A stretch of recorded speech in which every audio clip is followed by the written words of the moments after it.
buenas noches, queridos, amables televidentes. Gracias por mantener nuestra sintonía en su programa, ni más ni menos, Hoy Dentro de la Justicia.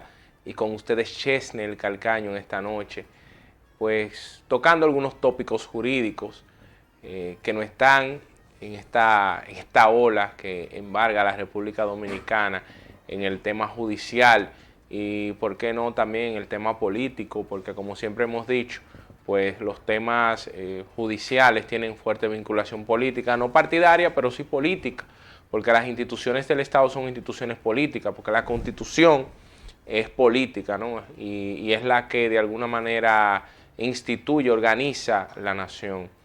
Esta noche, pues para nosotros es un placer, como siempre, estar con ustedes. Agradecemos mucho el feedback que nos dan a través de las redes sociales a propósito de un artículo que escribimos recientemente y que estuvimos discutiendo con algunas personas, tomando en cuenta pues un tema que es lamentable que todavía al sol de hoy sea un tema tan discutido, que es lo que tiene que ver con la verificación de la legalidad o no del arresto a la hora de la medida de coerción, una discusión que cada día más los jueces le huyen debido a la consecuencia jurídica constitucional que conlleva el hecho de que se pueda probar de que ha habido un arresto ilegal. Y esta noche yo le voy a tocar algunos tópicos con respecto a ese tema, además de otro tema que nos preocupa y preocupa pues a toda la nación con respecto a todos estos casos de corrupción y a lo que tiene que ver con el tema empresarial, lo que es el cumplimiento normativo, el blanqueo de capitales y pues la configuración típica de ese tipo penal en especial. Vamos a hablar un poco del elemento subjetivo del tipo y hablar un poco de cómo puede configurarse y también la dificultad que plantea también ese tipo penal frente al órgano persecutor y también frente a la defensa a la hora de probar. No sin antes, me gustaría mucho que el Rubio me colocara una foto que le he enviado con respecto a este joven, el joven Alex, un joven Alex García, un joven valioso de nuestra ciudad de Moca, que le conocemos y que es un joven, vamos a decir, que promete mucho.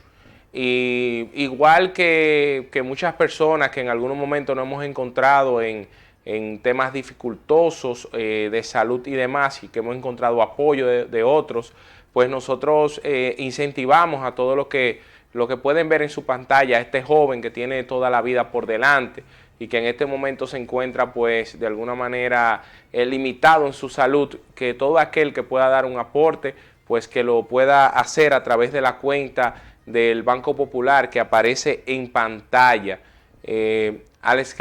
Alexander García, vuelvo y le digo, un joven que promete, que pertenece a distintos grupos, como ese grupo del Club Rotarac Moca 2 de Mayo, que fue que colocó esa publicidad a través de las distintas redes. Nosotros le conocemos. Algunas de las producciones de este programa dentro de la justicia que nosotros hemos hecho fuera de este SEC han sido por intermedio de coordinándolo él y un grupo de jóvenes que le acompañan en una pequeña empresa que tienen y que promete mucho también. Y yo le exhorto, mediante este programa, este espacio, que ustedes, todo aquel que pueda dar una colaboración y apoyar a ese joven talento, un joven que viene vamos a decir, de las entrañas de la sociedad y que de alguna manera pues debemos darle un poquito más de vida para que él pueda seguir esos caminos del bienestar y de aporte a la sociedad. Así que desde aquí nosotros los incentivamos a ustedes y enviamos un caluroso y afectuoso saludo y un apoyo a su familia, la familia de Alexander García, que conocemos también, tanto a su madre, padre y sus abuelos y tíos, y esperamos que pronto, si Dios quiere y así lo permite, esté pues bien de salud. Así que ya ustedes saben, esperemos que puedan hacer llegar su aporte a través de esa cuenta que hemos colocado al joven Alexander García, que se encuentra afectado, quebrantado de salud en este momento. Así que muchas gracias, Rubio, por colocarlo. Nosotros le decíamos, y pasando un poco a temas que nos embargan, hoy se estaba leyendo, todavía creo que se está leyendo la sentencia del caso Odebrecht, Como todos sabemos, en ese caso solo fueron condenados Víctor Díaz Rúa, quien fue ministro de Obras Públicas, y además Ángel Rondón Rijo. Fue una sentencia que en su momento, cuando fue dado el fallo, nosotros nos comunicamos con los abogados de Víctor Díaz Rúa, quienes sabemos que están desde ese momento trabajando ya el recurso de apelación sin tener la sentencia íntegra, porque las motivaciones que fueron dadas por el tribunal pues ya pueden encaminar algunos elementos defectuosos de esa sentencia. En el día de hoy pues fue poco, hay que decirlo, el caso de los generales, lo que ya han llamado Coral 5G. Saben que ahora los casos se le coloca un nombre llamativo.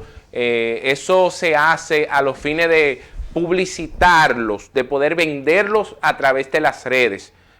Porque recuerden ustedes que ya los procesos penales ya no son tanto prueba ni discusión jurídica, sino muchos adjetivos fuertes, adjetivos para darle contundencia a los procesos. Se arma toda una, vamos a decir, una pasarela mediática. Se ponen estas personas con cascos protectores, algo que fue instaurado por el anterior procurador de la República, que está apresado en este momento, Jean Alain Rodríguez, y que ha seguido, porque como muchos saben, pues es el mismo Ministerio Público en su seno. Lo que ha cambiado es un solo miembro, que es la Procuradora General de la República.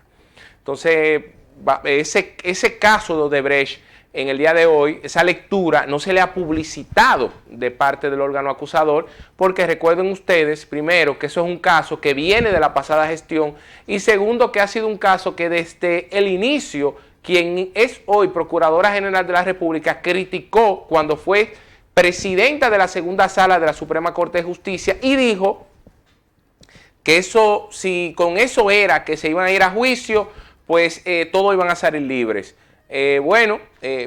Vamos a decir que en un 80% la pegó con su apreciación, que fue una apreciación técnica, porque pudo vislumbrar lo que pasaba con ese expediente, que se trataba de que fulano dijo, que creen que es posible, que no había experticia, que fue sobre la base de una delación dada en Brasil, que no había sido de alguna manera un testigo escuchado en la República Dominicana, no había certeza probatoria, pues ya podía vislumbrarse. Y a propósito de eso, pues pasó lo que pasó en el juicio. Hubo una caída estrepitosa del expediente del caso Odebrecht. Y eso pasa cuando queremos basamentar los expedientes sobre la base de testimonios arreglados o testimonios que son obtenidos mediante presión de di esto que yo no te voy a someter. Y fue lo que pasó con el caso Odebrecht, no solo en República Dominicana, pasó eso en Brasil. Por eso vemos que hoy Lula da Silva, que fue perseguido y encarcelado por el nefasto juez instructor que todos conocemos y que hoy en día hasta se está candidateando, que por eso nosotros tenemos que leer las intenciones detrás de quien quizá en un momento le toca pues perseguir penalmente a otro, pues a veces sus intenciones van en búsqueda de complacencia y de obtener espacios personales. Hablamos del juez Moro, quien, vamos a decir, victimizó a Lula da Silva, lo sometió para que él, que tenía, vamos a decir, muchas posibilidades de volver a ser presidente de ese gigante del Cono Sur, lo que es la Federación de Brasil, ese país enorme, y que sabemos que se iba a convertir a la muerte de Chávez en el líder absoluto por los beneficios que de alguna manera podía dar a través del Banco de Brasil a otros países, que era, vamos a decir, el bastión que estaba utilizando Odebrecht, que Odebrecht hacía la obra, te conseguía el financiamiento a través del Banco de Brasil, y eso fue lo que molestó a los americanos, que llevó a que persiguieran, porque la persecución de Odebrecht, independientemente de que había corrupción en el seno de esa institución, la persecución fue una persecución política y para desplazar a Brasil, que estaba convirtiéndose en una economía bridge Es decir, en una economía estaba subiendo Brasil, era una de las economías que estaban, diría en ese momento, pujante, y eso le molestaba a los Estados Unidos de Norteamérica, que siempre se han mantenido como el país hegemónico en esta parte de Occidente. Entonces, como venía Brasil pujando, le molestaba a los gringos, y por eso, de alguna manera, pues, buscaron ese subterfugio. Y, aunque mucha gente no lo crea, Odebrecht ya está habilitada para trabajar en los Estados Unidos, que parte del acuerdo que ellos hicieron de delación y de pagar lo que fue una multa en Estados Unidos, de permitir la habilitación, y ellos están habilitados para trabajar, y le cambiaron hasta el nombre en la compañía. Y usted sabe que es lo más interesante, señores, lo más interesante, que Sergio Moro se dice que va a trabajar o trabaja como asesor de esa nueva compañía que es seno de Odebrecht, para que ustedes vean que los intereses mueven al mundo. Ese mismo que metió preso a Lula da Silva, que persiguió en el caso Lavallato a personas que tenían que ver con el partido de Lula da Silva. Hoy día Lula da Silva tiene la posibilidad de volver a ser presidente de ese país del Cono Sur. Interesante esto, porque para que vean que el que ayer quizás estuvo en la cárcel o que estuvo cuestionado penalmente, pues mañana pudiera ser quien tome la batuta. Y ahí hablamos sobre el tema del lawfare, lo que es el uso de las herramientas penales con fines políticos. Pasó en Brasil con los Kirchner y Cristina Kirchner, Fernández de Kirchner, donde la persiguieron.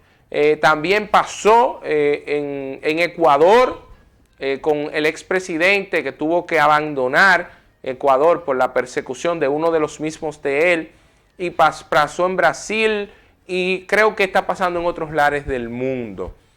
Importante eso, que ustedes lo vean a propósito de todos estos casos. Un tema interesante que se está planteando en estos días es el tema de los militares. Señores, hoy vimos uno de los procuradores generales adjuntos de la República diciendo que ya en la República Dominicana no habían vacas sagradas, que todo el mundo que tuviera de alguna manera, que comprometiera su responsabilidad penal, pues iba a ser perseguido, iba a ser, vamos a decir, agarrado por las manos excepcionales del derecho penal. Hoy día nosotros vimos el caso de personas generales. Ustedes saben que cada vez que llega un presidente tiene sus generales, igual que tiene sus funcionarios, tiene sus mandos militares, a quien debe la confianza, a quien delega su seguridad, a quien delega de una manera su espacio, los ministerios de las Fuerzas Armadas, etc. Fíjense que el hoy ministro de las Fuerzas Armadas, lo veíamos tiempo atrás, pues aparándole el agua al coco al expresidente Hipólito Mejía Domínguez, quien Díaz Morfa hoy es el comandante general de lo que son las Fuerzas Armadas, y todavía se mantenía como guardaespaldas de Hipólito Mejía, porque recordamos que a la salida de un presidente le toca mantener la seguridad de por vida. Igual que pasará con Luis Abinader cuando salga de gobierno, igual que pasaba con Danilo Medina, a quien de alguna manera, no diga que lo hayan dejado sin seguridad, pero que siempre es un general de los expresidentes, a pesar de que Hipólito dijo en un video ahí en La Vega que él andaba con 3 coroneles, pero anda con 3 coroneles porque Díaz Morfa, que era el jefe de su seguridad, pues pasó a ser comandante de lo que es las Fuerzas Armadas, y por eso él tiene 3 coroneles, que es muy posible que esos 3 coroneles sean lo que le tocaba a Díaz Morfa como general, porque de alguna manera él también como general, que todavía está, a pesar de que ya habían transcurrido el 2004, más de 15 años de que ya había pasado su jefatura, porque él fue jefe del ejército, pues todavía mantenía como general activo, porque se respeta mucho al jefe de seguridad de un expresidente, es difícil, siempre se lo mantiene en actividad. Hoy día entonces vemos esos apresamientos de esos generales activos. Mucha gente dice que porque esos generales no los suspenden o le dan de baja, deshonrosa. Hay un tema de presunción de inocencia. Hay un tema se le puede suspender quizás, pero debe mantenérsele en las filas. Recordemos que el actual director general de la Policía Nacional, Eduardo Alberto Ten, fue objeto de una baja, o no una baja, le dieron lo que fue la pensión forzosa. Y digo forzosa porque a él le dieron pensión sin estar en el tiempo de edad y tiempo vamos a decir, en el tiempo que tenía que estar de funciones. ¿Y qué logró? Bueno, él logró, y también lo pasó con Candelier, pero Candelier no peleó eso porque le dieron los beneficios de la pensión y dejó eso así. Pero Eduardo Alberto Ten sí fue al tribunal, lo pudieron restituir porque la baja que a él le dieron, en este caso, porque es tipo de baja, lo único que con beneficio, es decir, lo inhabilitaron, le dieron su pensión forzosa, no reglamentaria, pues él pudo probar de que no había ningún expediente en contra de él, no había ningún tipo de situación, entonces tuvieron que restituirlo. En el caso de estos generales, Viola, el general Cáceres, hay que seguir hasta pagándole su sueldo. Ojo, hasta pagándole su sueldo con sus beneficios. ¿Por qué? Porque hasta que ellos no sean condenados por una sentencia irrevocable, es decir, una sentencia firme, tienen que darle los beneficios que le tocan a ellos por un tema de presunción de inocencia. Y eso hay que respetar. Porque le sale más cara la sal que el chivo al Estado. Si el Estado viene y vulnera el debido proceso, lo pone en baja, le da la baja o la pensión forzosa, y luego uno de ellos sale descargado años después, van a tener entonces que pagar un AS-30 el Estado, y ellos va a ser demandado el Estado por responsabilidad patrimonial objetiva, en este caso. Eso es importante, que la gente dice, ¿por qué no le dan lo que es lo de la pensión y eso? No, que hay que esperar que el proceso avance y termine. Si cuando la Suprema Corte de Justicia da una sentencia en sede de casación diciendo que ellos son culpables y se le prueba un ilícito penal, entonces, pues ahí ya puede las Fuerzas Armadas, puede decir, bueno, le voy a dar la pensión de manera forzosa, porque como quiera ya la pensión tienen que dársela, esos guardias después que tienen 20 años, según la ley general de la Fuerza Armada, le toca su pensión. Y eso es un beneficio adquirido y que no se le puede quitar. Eso es importante que la gente lo sepa. Interesante que muchos juristas han planteado el restablecimiento de la justicia militar. Se han dado discusiones, vimos a Cristóbal Rodríguez ahí conversando con respecto a eso en unos artículos. Señora, la Constitución de la República Dominicana está claro con respecto a eso. Todo ser humano que cometa un ilícito penal tiene que ser juzgado por la justicia ordinaria. Ahora, si usted comete un ilícito de corte disciplinario, usted va a ser juzgado dentro de las Fuerzas Armadas. Disciplinario. Que puede haber una conexión a usted condenado penalmente y le hacen, como vamos a decir, como guía de ese ilícito, bueno, pues usted lo vincula a eso con un ilícito de tipo administrativo disciplinario y estar conectado. Y recordemos que en el caso de lo penal y lo administrativo no hay ne bis in idem. Es decir, no puede usted decir no porque a él se le condenó por la comisión de un ilícito. Ejemplo, un guardia que roba y le prueban y tiene una sentencia firme que lo condena. Y luego viene la guardia y le hace un proceso disciplinario y le da la baja de manera deshonrosa. Te dice, no, ne bis in idem porque ya fue juzgado por eso, sí. Pero son dos sanciones distintas.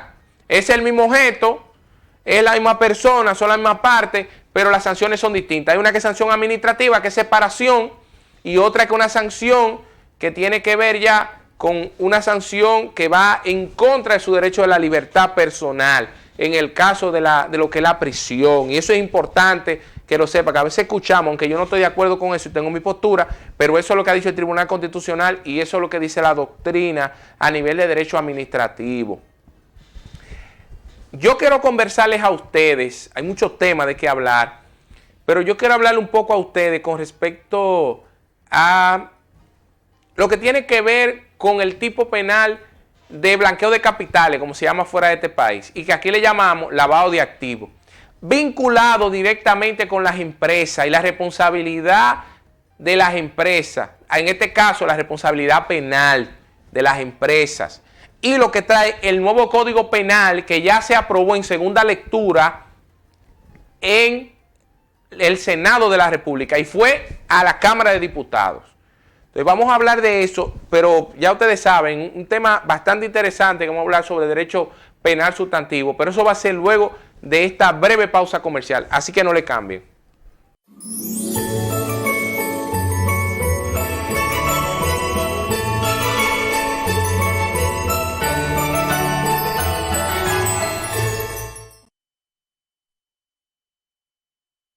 Hoy dentro de la justicia con ustedes, Chesnel Calcaño. Agradezco pues que mantengan la sintonía, nuestra sintonía, este es su programa. Antes de la pausa yo le hablaba con respecto al tema del blanqueo de capitales o lavado de activos y lo que tiene que ver con la responsabilidad penal de las empresas. Ustedes saben que existen dos tipos de personas a nivel legal: la persona física y la persona jurídica o persona moral, como se nos enseñó hace muchos años. La persona jurídica o moral son las empresas que ustedes saben que pueden tener varios dueños. Es decir, las empresas pues a través de un conglomerado de personas que se asocian para llevar un objeto en común en una empresa, pues pueden tener varios dueños. Pero a propósito de estos casos de corrupción administrativa que se han venido dilucidando, pues es importante abordar este tema porque hay un tema muy interesante con el tipo penal de lavado de activos y es el hecho del tipo subjetivo. ¿Y qué es el tipo subjetivo? Bueno, en el caso penal, cuando hablamos de tipo subjetivo, estamos hablando del dolo o la imprudencia. En los casos, por ejemplo, de tipos penales de tránsito, lo que tiene que ver con usted choca y mata a una persona y hablamos de homicidio imprudencial.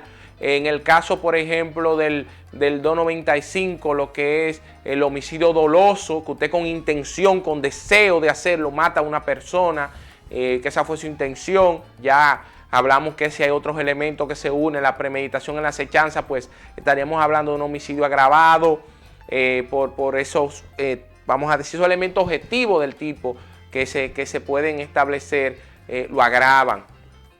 Pero ¿qué pasa? En el caso del tipo penal que nosotros conocemos, que está en una ley especial sectorial de lavado de activos o blanqueo de capitales, como se le conoce en otros países, pues no solo se persigue a personas físicas por lavar dinero, sino a empresas. Y ustedes, como saben, pues lo que más se usa son empresas de carpeta, empresas ficticias para mover dinero y poder lavar dinero. Cuando se habla de lavar dinero, es usted obtener dinero de una acción ilícita que se llama delito precedente para darle apariencia de legalidad. Es decir, que el tipo penal de blanqueo de capital o lavado de activos es un tipo penal que no es autónomo propiamente dicho, porque depende de otro tipo penal que es la precedencia, es decir, vamos a decir la acción delictuosa de donde provienen esos dineros. Entonces, ¿qué pasa? Y es algo que debe preocupar y quizás a muchos empresarios pues no le ha llamado la atención o simplemente como no es mi puerta que tocan, pues a mí que me importa que se lo lleven a otro.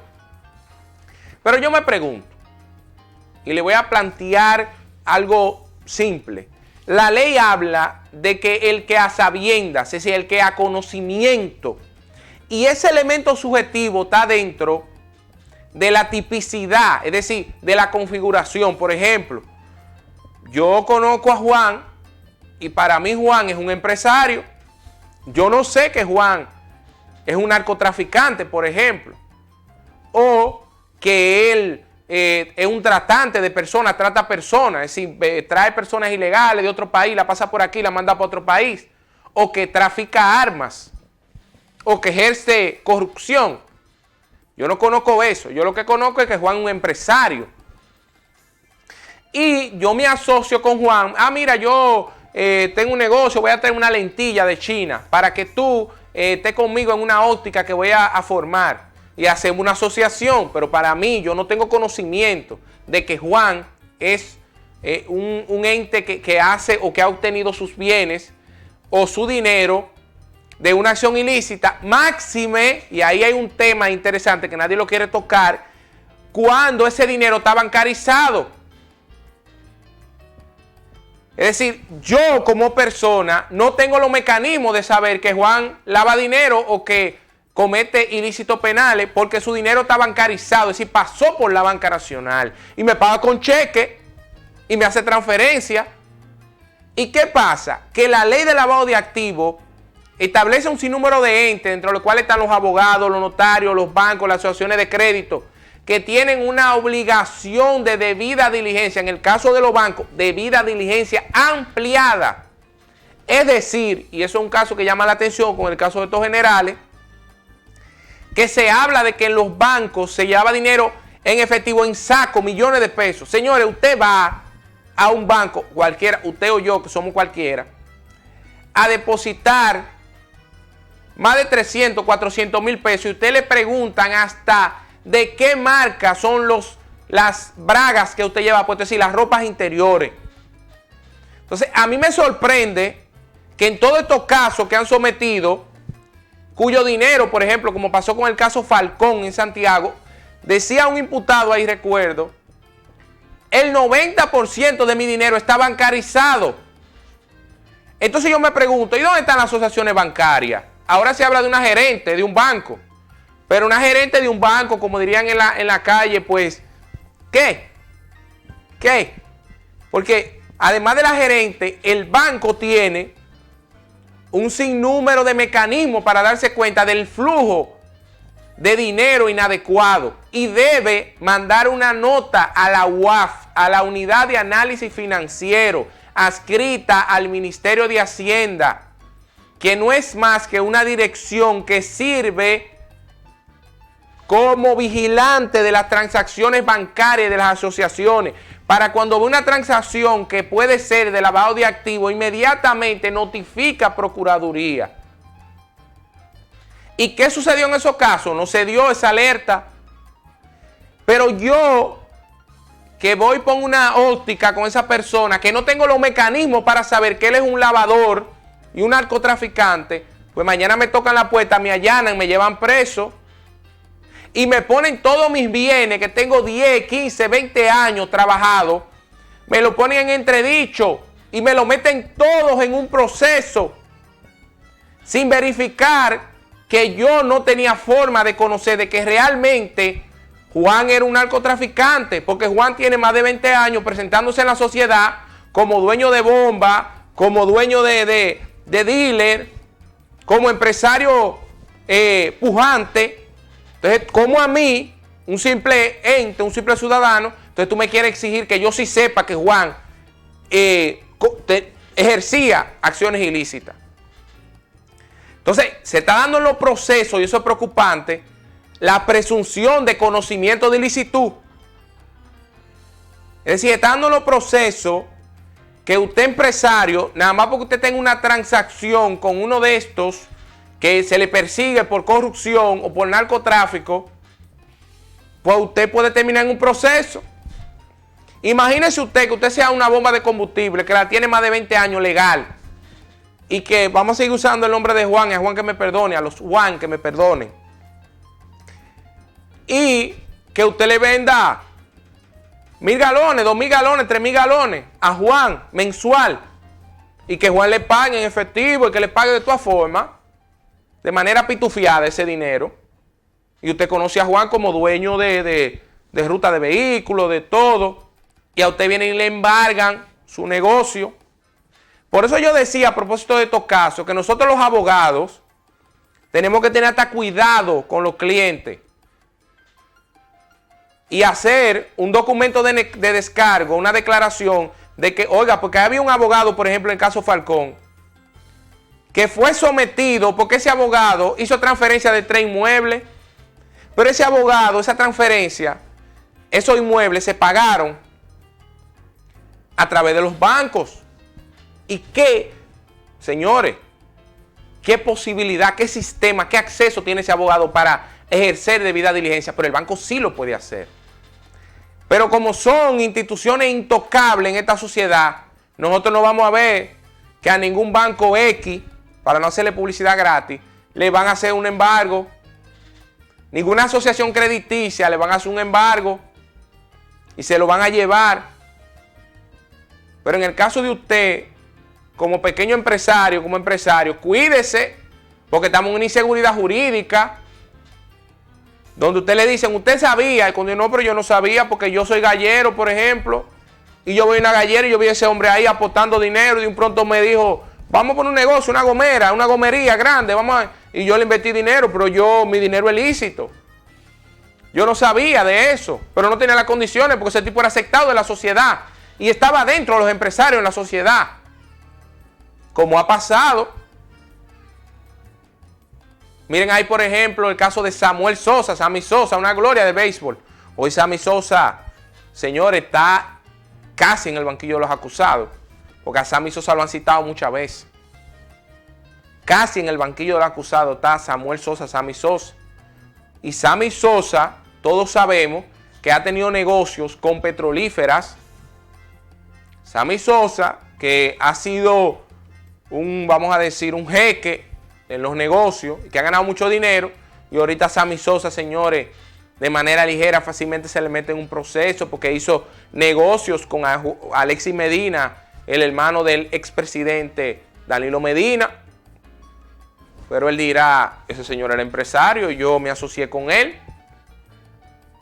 Igual que hubiera muchas empresas en este país que se asociaron con Odebrecht, pero esa empresa nadie le puso la mano. Y estaban ahí como consorciadas de Odebrecht. Sí, en el caso de Odebrecht, sí, en el caso de Odebrecht hacía cosas ilegales y los socios de Odebrecht, nadie sabía que Odebrecht hacía cosas ilegales.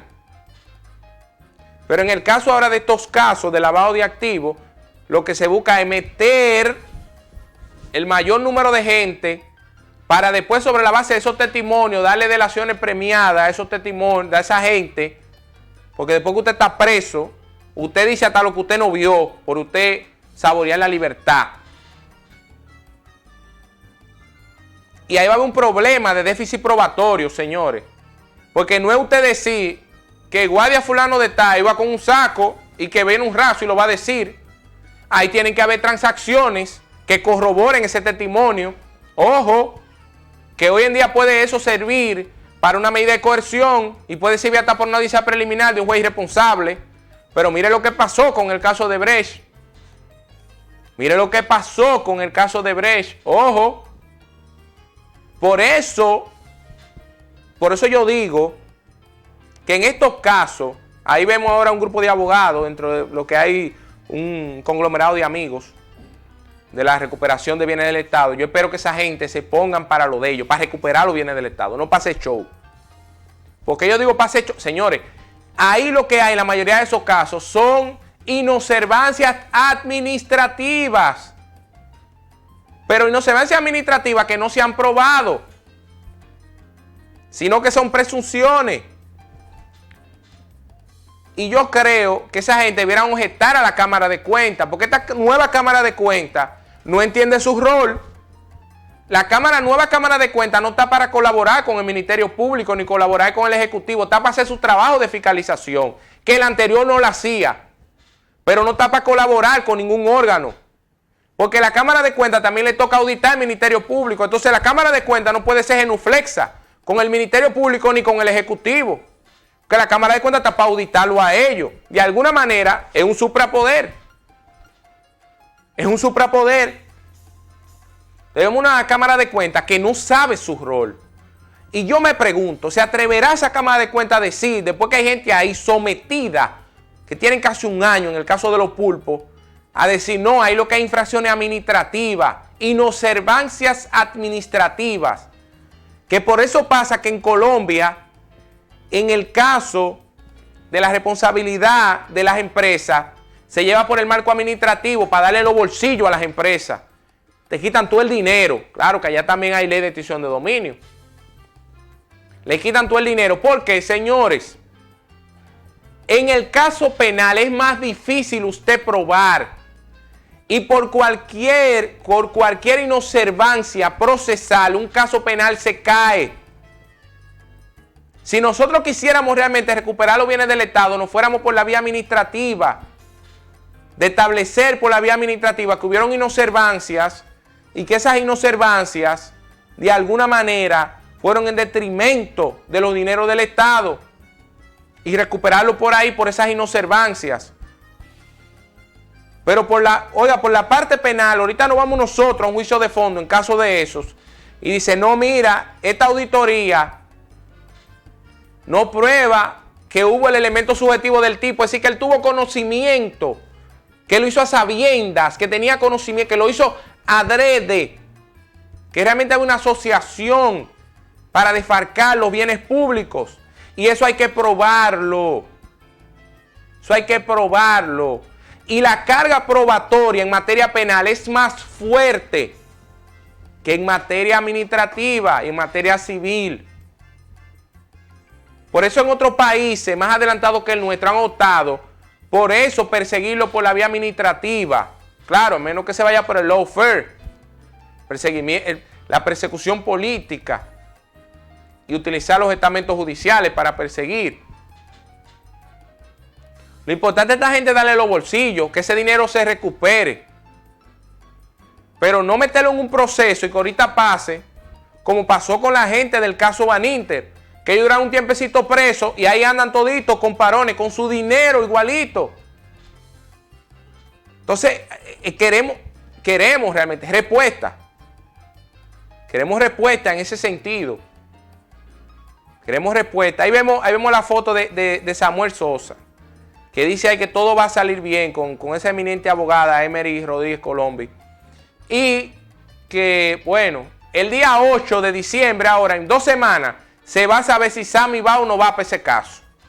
Porque ya se vence el plazo prorrogado que le dieron al Ministerio Público para el Ministerio Público depositar la acusación en el caso Pulpo. Y ese es otro problema que hay. ¿Cuál es el problema? Que el Ministerio Público se está abriendo muchos casos. Y estos casos son grandes, enormes. Y usted necesita auditorías. Porque no es decir, vuelvo y repito, que Juan de los Palotes le entregaba a Pedro tanto. No, es que tiene que haber una auditoría ahí. Y decir que ese dinero faltaba en la institución. Eso es importante. Ahí tiene que haber auditoría contable. Y independientemente de la sentencia del Tribunal Constitucional que dice que ya no solo para probar corrupción en una institución pública se necesita la auditoría de la Cámara de Cuentas, independientemente de eso, porque aunque es vinculante, los jueces pueden hacer un distinguish, porque entonces van a decir, bueno, está bien, vamos a valorar esta prueba, pero vamos a ver si esta prueba es suficiente. Porque no es solo decir que el dinero falta en tal sitio. Que recuerden ustedes que puede haber malversación de fondos y no así un acto corrupto. Así que usted vamos a decir, como funcionario público, no sepa de manejo de fondos, no conozca las intríngulis, como le pasó el de Impostón de este gobierno, que él decía, no, pero que yo entiendo que ese contrato, como ahí no se está pagando de parte del Estado, sino que ellos nos dan un beneficio. Y yo lo que hice es que dejé un contrato de lado para que me llegara un beneficio mayor. Eso quiere decir que ese señor no tenía asesor jurídico ahí. Que le dijera, no, doctor, espérese, tengo que hacerlo por la ley de alianza público-privada. O tenemos que buscar una opinión de compra y contrataciones. Entonces, ¿qué hay ahí? Podemos decir que se benefició. No hay un beneficio económico, pero ¿qué hubo de parte de él? Inobservancia administrativa. ¿Y eso es corrupción? No, no es corrupción. No es corrupción. ¿Por qué no se benefició de eso? Sí, claro, hasta prueba en contrario, según lo que sí sabe ahora. Eso lo inobservó, pero no se benefició él. Eso es importante. Hay que hacer delinear eso. Pues pudiéramos nosotros estar cometiendo injusticia y mañana el Estado Dominicano, tener el Estado Dominicano que simplemente hasta pedirle disculpas a esa gente. No, mire, disculpe.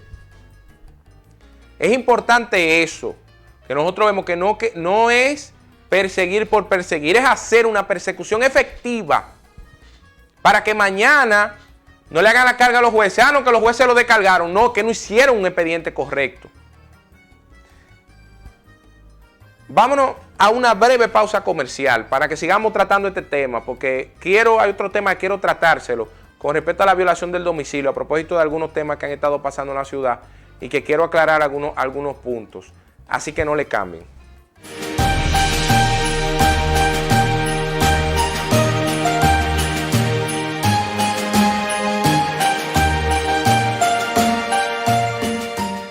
Señores, no le hacemos justicia al día de hoy si nosotros nos recordamos que un día como hoy se conmemora lo que es el día de la eliminación de la violencia en contra de la mujer. Un tema que al sol de hoy tema muy discutido. Sabemos que es a propósito de las 3 mariposas de la hermana provincia, que por ellas lleva el nombre, lo que es la provincia hermana en este caso, ¿no?